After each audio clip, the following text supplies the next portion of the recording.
अस्सलामुअलैकुम वरहमतुल्लाहि वबरकातुह। अल्हम्दुलिल्लाह वस्सलातु वस्सलामु अला रसूलिल्लाह व अला आलिहि व अस्हाबिहि अजमाइन, अम्मा बाद।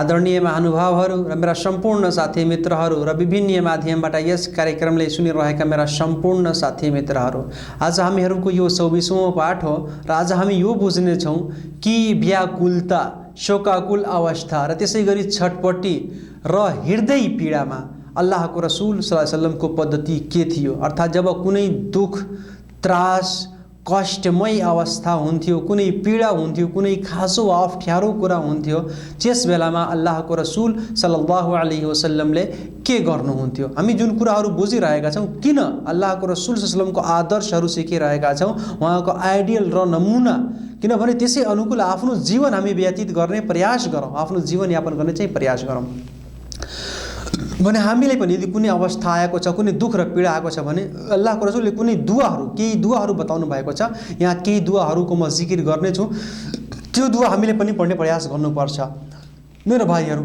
त्यसमा सर्वप्रथम यो हो कि कुनै पनि कष्ट वा दुख वा पीडा अल्लाहको रसूल सल्लल्लाहु अलैहि वसल्लमलाई हुन्थ्यो भने उहाँ चाहिँ यो दुआ पढ्नुहुन्थ्यो। कुन दुआ? ला इलाहा इल्लल्लाहुल अज़ीमुल हलीम, ला इलाहा इल्लल्लाहु रब्बुल अर्शिल अज़ीम, ला इलाहा इल्लल्लाहु रब्बुस समावाति सब'i व रब्बुल अर्ज़ि रब्बुल अर्शिल अज़ीम।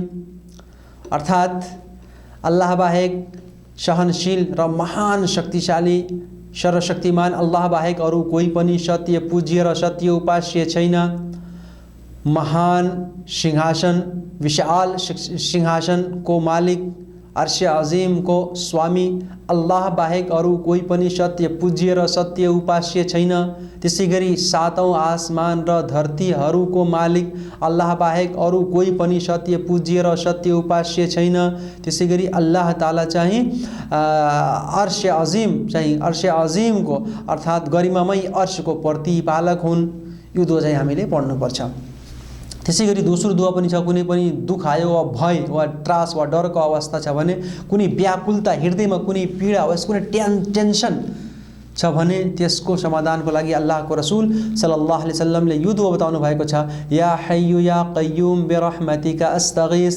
अर्थात् हे सधैँ जीवित रहनेवाला, हे सर्वशक्तिमान सम्पन्न अल्लाह, हरेक कुरालाई थाम्नेवाला, हरेक कुराको स्वामित्व चाहिँ स्वामी, हरेक कुरा तपाईँको अधीन छ। हे अल्लाह चाहिँ म तपाईँको कृपा, तपाईँको दयाको माध्यमले म तपाईँको सहायता र सहयोग चाहिरहेको छु। यो दुआ मैले पढ्नुपर्छ। कुन दुआ? या हय्यु या कय्युम बिरहमतिका नस्तगीस बिरहमतिका अस्तगीस। यो पनि पढ्न सक्छौँ।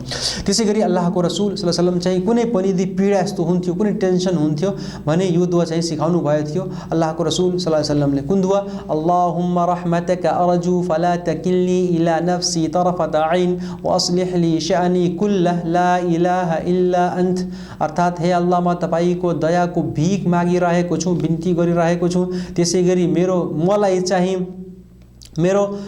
आफ्नो कृपाबाट चाहिँ मलाई एक क्षणको लागि पनि वञ्चित नगर्नु, आफ्नो कृपाबाट चाहिँ मलाई चाहिँ वञ्चित नगर्नु। त्यसै गरी मेरो सम्पूर्ण कार्यहरूलाई सही पारिदिनु, चाहिँ साँचो पारिदिनु। त्यसै गरी तपाईँ बाहेक अरू कोही पनि सत्य पूज्य र सत्य उपास्य छैन। मेरो सम्पूर्ण कार्य चाहिँ तपाईँले सही बनाइदिनु, यसमा मेरो हेल्प र सहायता गर्नु। मेरो भाइहरू, यो दुआ चाहिँ हामीले पढ्नुपर्छ। कुन दुआ मैले बताइले कि अल्लाहुम्मा रहमतका अर्जु फला तकिल्नी इला नफ्सी तरफत ऐन व अस्लिह ली शअनी कुल्लह ला इलाहा इल्ला अन्त। त्यसै गरी अल्लाहको रसूल सल्लल्लाहु अलैहि वसल्लमको पद्धति यो पनि था कि जब कुनै पनि दुख, भय, त्रास, त्यसै गरी दुख, विपत्ति, टेन्सन, यस्तो कुनै पनि अवस्था आयो भने अल्लाहको रसूल सल्लल्लाहु अलैहि वसल्लमको पद्धति यो पनि छ कि उहाँले नमाज पढ्नुको पनि आदेश दिनुभएको छ। नमाजको लागि उभिनुहुन्थ्यो, वुजु गरेर नमाज, हामीले पनि वुजु गरौँ अनि नमाज पढौँ, अल्लाहसित हेल्प, अल्लाहसित मद्दत र सहायता मागौँ। कुनै पनि दुख वा पीडामा छौँ भने इन्शाअल्लाह अल्लाहले हाम्रो सहयोग गर्नुहुन्छ। त्यसै गरी अल्लाहको रसूल सल्लल्लाहु अलैहि वसल्लमले यो दुआ पनि बताउनु भएको छ कि भन्नुभएको छ कि जुन पनि व्यक्तिले यदि कुनै पनि अप्ठ्यारो, खाँचो वा दुख वा पीडाको अवस्था हुन्छ अनि त्यसले यो दुआ पढिलिन्छ भने इन्शाअल्लाह त्यसको त्यो दुख समाप्त भइहाल्छ, त्यसको त्यो दुख हुन्छ समाप्त भइहाल्छ अनि त्यो दुख चाहिँ खुसीमा चाहिँ परिवर्तित भइहाल्छ। त्यसको चाहिँ त्यो विपत्ति र आपत्ति चाहिँ आनन्दित र शान्ति कुराहरूमा चाहिँ बदलिहाल्छ। त्यसको त्यो विपन्नता चाहिँ सम्पन्नतामा चाहिँ बदलिहाल्छ। त्यसको चाहिँ त्यो खाँचोमा परेको अवस्था चाहिँ त्यो खुसीको अवस्थामा इन्शाअल्लाह भइहाल्छ। कुन दुआ हो यो? अल्लाहुम्मा इन्नी अब्दुक वब्नु अब्दिक वब्नु अमतिक, अर्थात् हे अल्लाह म तपाईको भक्त हुँ, तपाईको भक्तको छोरा, तपाईको भक्तिनीको म छोरा हुँ। अर्थात् हाम्रो बुवामा हाम्रो पूर्वजहरू उनीहरू त पनि अल्लाहको भक्त नै हुन्। त्यसैले यो दुआ पढ्नुपर्छ। अल्लाहुम्मा इन्नी अब्दुक वब्नु अब्दिक वब्नु अमतिक नासियती बियदिक माजिन फिया हुक्मुक अदलुन फिया क़ज़ाउक अस्अलुका बिकुल्लि इस्मिन हुवा लका सम्मैत बिही नफ्सक औ अंज़लतहु फी किताबिक औ अल्लमतहु अहदम मिन खल्क़िक औ इस्तअथरत बिही फी इल्मिल ग़ैबि इंदक अन तजअल क़ुरआन अल-अज़ीम रबीअ क़ल्बी व नूर सदरी व जिलाअ हुज़्नी व ज़िहाब हम्मी। दुआ यदि हामी पढ्छौँ इन्शाअल्लाह हाम्रो सम्पूर्ण दुःखहरू समाप्त हुन्छन्। यसको अर्थ यही हुन्छ कि हे अल्लाह म तपाईको भक्त र भक्तिनीको म छोरा, मेरो निधार तपाईको हातमा छ। त्यसै गरी तपाईको आदेश म माथि लागू हुन्छ। त्यसै गरी तपाईको फैसला, तपाईको निर्णय चाहिँ म माथि त्यसको पनि चाहिँ त्यो पनि लागू हुन्छ, त्यो पनि म स्वीकार गर्न लागेको। त्यसै गरी म तपाईको हरेक इस्म, हरेक नाम र गुण र विशेषता जुन तपाईले आफू लागि राख्नु भएको छ, म त्यसको वास्ता दिएर तपाईसित मागिरहेको छु।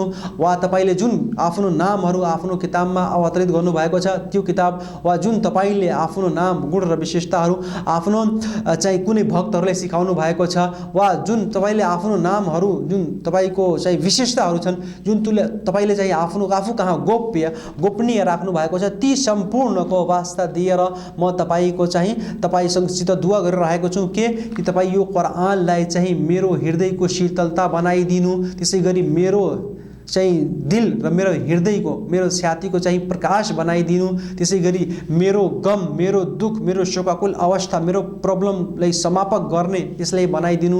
त्यसै गरी चाहिँ मेरो विपत्तिलाई टाढा पार्ने यसलाई तपाईले बनाइदिनु। मेरो भाइ, यो दुआ चाहिँ हामीले शोकाकुल अवस्थामा पढ्नुपर्छ।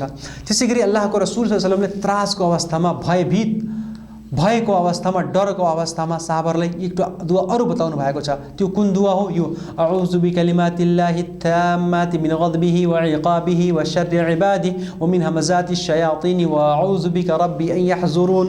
हामीले कुनै पनि डर छ, कुनै भय छ, कहीँ गइरहेका छौँ, कुनै यस्तो डर भय छ भने यो दुआ हामीले पढ्नुपर्छ। कुनै व्यक्ति सुतेको छ, सुतेको अवस्थामा त्यसले स्वप्न हेर्छ अनि स्वप्नमा चाहिँ कहिलेकाहीँ त्यो भयभीत आइहाल्छ, हैन, डराइहाल्छ भने त्यसले यो दुआ पढोस्। यसको अर्थ के हुन्छ? अल्लाहका परिपूर्ण शब्दहरू दुआ, त्यसको म द्वारा म अल्लाहको शरण चाहिरहेको छु, त्यसको यातना र सजायबाट, र त्यसै गरी अल्लाहको भक्तहरूको बुराइबाट, र त्यसै गरी शैतानको उत्साहटबाट, त्यसको कौतूहलताबाट, त्यसको चाहिँ दुष्टताबाट, र त्यसै गरी हे मेरो प्रतिपालक म तपाईको शरण चाहन्छु ती सम्पूर्ण कुरा, ती सम्पूर्ण बुराइहरूबाट जुन चाहिँ उनीहरूको संगतले लाग्दछ, अर्थात् जुन चाहिँ नराम्रो आत्माहरूको संगतले चाहिँ यस्तो बुराइहरू लाग्दछन्। यो कुरा हामीले यो दुआ पढ्नुपर्छ। हरेक चाहिँ दुख भय वा डराएको अवस्थामा, चाहिँ भयभीत भएको अवस्थामा अऊजु बिकलिमातिल्लाहि ताम्माति मिन गज़बिहि व इक़ाबिहि व शर्रि इबादिहि व मिन हमज़ाति शयातिन व अऊजु बिक रब्बी अन यहज़ुरुन। त्यसै गरी अल्लाहको रसूल सल्लल्लाहु अलैहि वसल्लमले यो पनि दुआ बताउनु भएको छ हामीलाई कि कुनै पनि व्यक्तिले यदि कुनै दुख वा कुनै पीडाको अवस्थामा आयो, त्यसमाथि कुनै अप्ठ्यारो आयो, कुनै खाँचो, कुनै विपत्ति आयो अनि त्यसले यो दुआ पढ्लियो भने इन्शाअल्लाह त्यसको विपत्ति चाहिँ खुसीमा बदलिहाल्छ। त्यसको त्यो दुःखको अवस्था समाप्त हुन्छ, त्यो खुसीको अवस्थामा चाहिँ भइहाल्छ। त्यो कुन दुआ हो? यो इन्ना लिल्लाहि व इन्ना इलैहि राजिऊन अल्लाहुम्मा अज्रुनी फी मुसीबती व खुलुफ ली खैरम मिनहा। धेरै प्यारो दुआ छ। अर्थात् हामी अल्लाहकै लागि छौँ अनि हामी सम्पूर्णजनाले अल्लाहतिर नै फर्केर जानु छ। अर्थात् हे अल्लाह, तपाईँ यस मुसिबत, यस दुःख र परेशानीमा, यस प्रब्लममा मलाई चाहिँ पुण्य प्रदान गर्नु। त्यसै गरी फेरि यसपछि चाहिँ भविष्यमा चाहिँ मेरो चाहिँ यस दुःखलाई समाप्त गरेर यसभन्दा उत्तम र राम्रो कुरा चाहिँ मलाई प्रदान गर्नु भने यो दुआ पनि हामीले पढ्नुपर्छ। त्यसै गरी मेरो भाइहरू, आउनु हामी यो बुझौँ केही क्षणको लागि कि फेरि दुःख त, पीडाहरू, प्रब्लमहरू त दुई प्रकारको हुन्छन्, हैन, दुई तीन प्रकारको हुन्छन्। तर यसमा अरू के छ कि कुनै दुःख यस्तो हुन्छ, जस्तो कि कुनै दुःख हृदयको हुन्छ अनि कुनै शरीरको दुःख हुन्छ, रोग वा बिरामी हामी हुन्छौँ भने उपचारमा अल्लाहको रसूल सल्लल्लाहु अलैहि वसल्लमको के पद्धति छ? जुनै दुखी वा बेरामी व्यक्तिहरू छन् तिनीहरूको हेरचाहको लागि तिनीहरूलाई देख्नुको लागि जानुमा अल्लाहको रसुलले चाहिँ के हामीले पद्धति सिकाउनु भएको छ हामी यो बुझौँ। यसमा सर्वप्रथम यो छ कि अल्लाहको रसुल सल्लल्लाहु अलैहि वसल्लमले हामीलाई चाहिँ हरेक जायज उपचार गर्नुको आदेश दिनुभएको छ। इस्लाम धर्मले हरेक जायज उपचार जायज औषधि प्रयोग गर्नुको आदेश दिनुभएको छ, बरु यसतर्फ प्रेरित गर्नुभएको छ। यो कोही व्यक्ति बिरामी भयो अनि अल्लाहमाथि विश्वास गरेर अल्लाहले निको पार्नुहुन्छ भनेर त्यो चाहिँ एकै ठाउँमा चुप लागेर बसोस् यो चाहिँ सही कुरो होइन, बरु त्यसैले दुआ गर्नुपर्छ। अल्लाहको रसुल सल्लल्लाहु अलैहि वसल्लमले भन्नुभएको छ कि मा अन्जलल्लाहु मिन दाइन इल्ला अन्जल लहु शिफा। अल्लाह तालाले जुन पनि रोगहरू, जुन पनि दुख र पीडाहरू, जुन पनि बिरामीहरू बनाउनु भएको छ त्यसको लागि औषधि र उपचार पनि बनाउनु भएको छ। त्यसैले चाहिँ भन्नुभएको छ या इबादल्लाह तदावौ, हे अल्लाहका भक्तहरू तिमीहरू दवाई गर, औषधि गर, उपचार गर भने यसको हामीले आदेश दिइएको छ। मेरो भाइहरू चाहिँ उपचार चाहिँ 3 प्रकारको हुन्छ, हो कि होइन? चाहिँ बिरामी चाहिँ 3 प्रकारको हुन्छन् अनि उपचार पनि 3 प्रकार चाहिँ बिरामीको उपचार चाहिँ 3 प्रकारको हुन्छ। पहिलो चाहिँ प्राकृतिक उपचार। कुन हो त्यो? प्राकृतिक उपचार अर्थात् औषधिहरू जडीबुटीहरूको प्रयोग गरेर हामी उपचार गर्छौँ। र दोस्रो चाहिँ के छ कि अल्लाहले जुन ग्रन्थ अवतरित गर्नुभएको छ कुरान वा अल्लाहको रसुल सल्लल्लाहु अलैहि वसल्लमले जुन दुआहरू बताउनु भएको छ त्यो दुआलाई प्रयोग गरेर यसबाट उपचार गर्नु। यो हुन्छ कुनै व्यक्तिलाई झाँक्रीले हानेको छ, कुनै शैतान वा कुनै यस्तो छाया भएको छ भने यो चाहिँ यसले हुन्छ। अनि तेस्रो जुन उपचारको तरिका हो त्यो यो दुवैले दवाई पनि युज गर्नु अर्थात् औषधि पनि युज गर्नु, उपचार पनि गराउनु, हस्पिटल पनि जानु, होइन?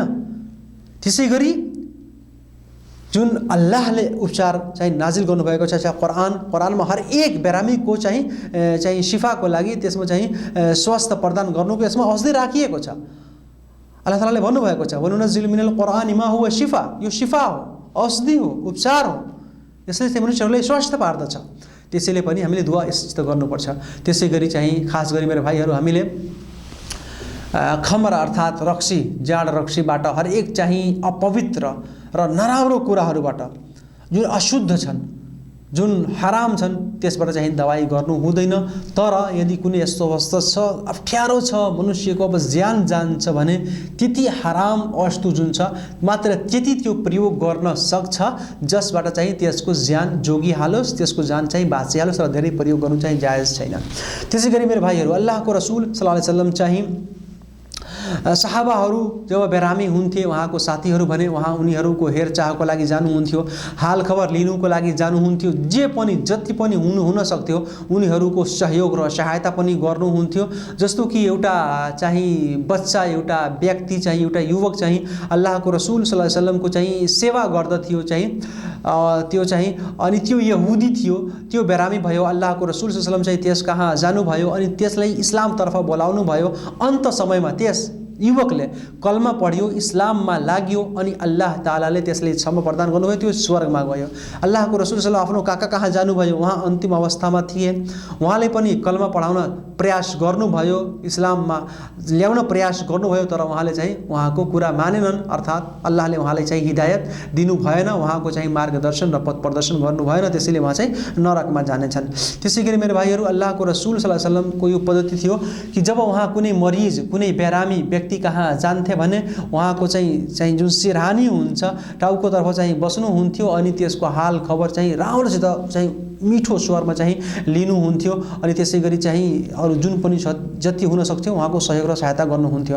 त्यसै गरी मेरो भाइहरू अल्लाहको रसुल सल्लल्लाहु अलैहि वसल्लमले बिरामीहरूको चाहिँ इयादत अर्थात् हेरचाहको लागि, हाल खबर पुछ्नुको लागि, देख्नुको लागि, जानुको लागि कुनै समय र त्यसै गरी चाहिँ कुनै दिन तोक्नु भएको छैन, बरु जहिले पनि चाहिँ जरुरी आवश्यकता छ त्यस बेलामा चाहिँ जानु अनि त्यसै गरी साँझको बेलामा, बिहानको बेलामा, दिनको बेलामा, जुन पनि बेलामा जाउँ, अल्लाहको कुनै पनि चाहिँ समय तोक्नु भएको छैन। जस्तो अवस्था छ हामी त्यस्तो चाहिँ आफ्नो भाइहरूको, सम्पूर्ण भाइहरूको, मुस्लिमहरूको खास गरेर त्यसै गरी सम्पूर्ण भाइहरूको, सम्पूर्ण मानव जातिको हामीले हेरचाह गर्नुपर्छ। जति पनि हामीसित हुन सक्छ उनीहरूको चाहिँ सहायता र सहयोग गर्ने, उनीहरूको हेल्प गर्ने हामीले प्रयास गर्नुपर्छ। रसुल अकरम सल्लल्लाहु अलैहि वसल्लमको पद्धति यही थियो। यस बेलामा, यस चाहिँ अवस्थामा, यी कुराहरूमा इन्शाअल्लाह हामीले पनि आफ्नो जीवन यस्तै नै गुजार्ने गरौँ। अल्लाह तालाले हामी हरजनालाई रसुल अकरम सल्लल्लाहु अलैहि वसल्लमले बताएको मार्गमा हिँड्ने तौफिक प्रदान गरून्। आमीन। वस्सलामु अलैकुम वरहमतुल्लाहि वबरकातुहू।